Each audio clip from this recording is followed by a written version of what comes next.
Hi friends, I know you love tips to make your crafting experience easier, quicker, more fun. Today I'm going to share with you 5 things you can keep on hand in your craft space that is going to make your experience all of those things so that you can do more of what you love, which is the creative part. Let's take a look. I am sharing tip videos all week long in honor of my new YouTube channel that I would love for you to visit, take a look at, subscribe, and I'm going to have a pop-up here right now for you to go and take a look. Hit that subscribe and come on back. Here are the 5 things that make it so much easier for me in my craft space when I have these things prepped and ready. This is my tag box, my beloved tag box. I made this out of a tackle box. It has removable dividers, so I can make the sections different sizes that are appropriate for my tags. And I have made different categories. So here's birthday. We have congratulations for babies and weddings and general congratulations. We have just because, we have friendship and love, we have thinking of you, sympathy, those kinds of things. Gratitude, thank you, grateful. And this is so nice when I need to throw a card together quickly. Sometimes making a tag can take several minutes of your time. It is so nice to have this to pull out and use. You can make them with punches, you can make them with die sets, however you want. I like to make a lot of tags just on my scrap 1/2-inch pieces of white paper like this. Saves a ton of time.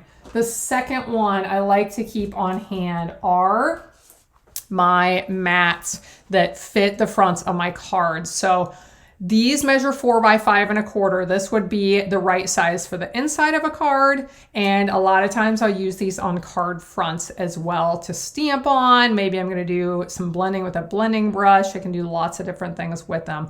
But I made a new stack of these recently. I have a cutter that cuts a lot of paper at one time.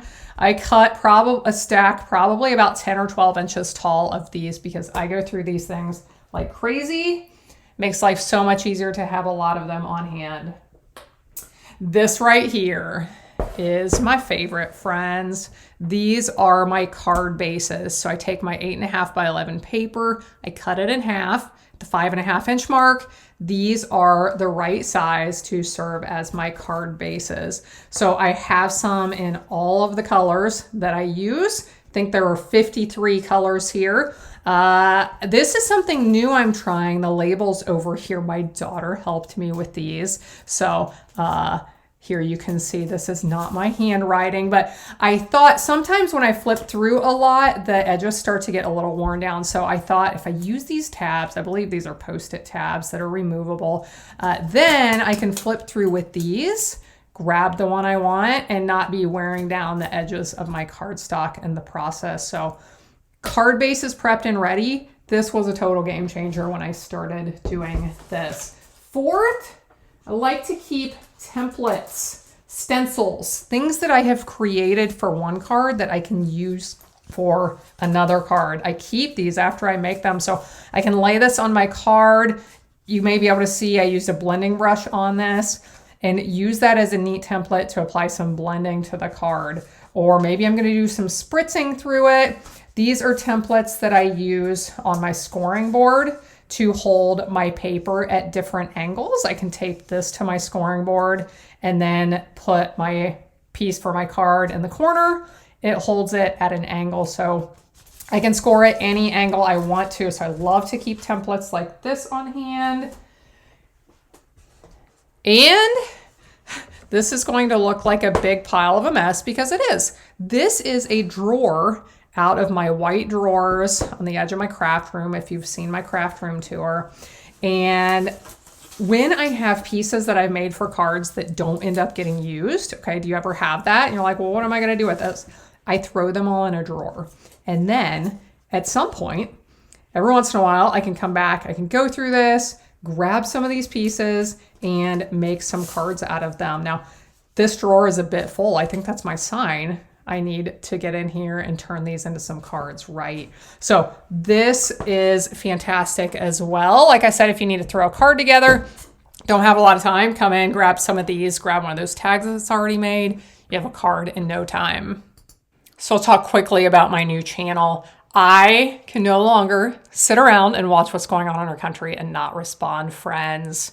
We have negativity, lies, and hate thrown in our faces, and the whole idea that we're being divided, all these messages that are not American, and they're not who I am, and they're not who you are either.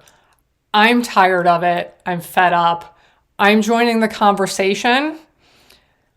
I'm not talking politics and candidates. I'm talking American values that all of us should stand on and care about if we want to see this country continue to exist as the amazing nation it has been for almost 250 years. We're at the 248-year mark, which is amazing because the founders of our country knew this was a great experiment.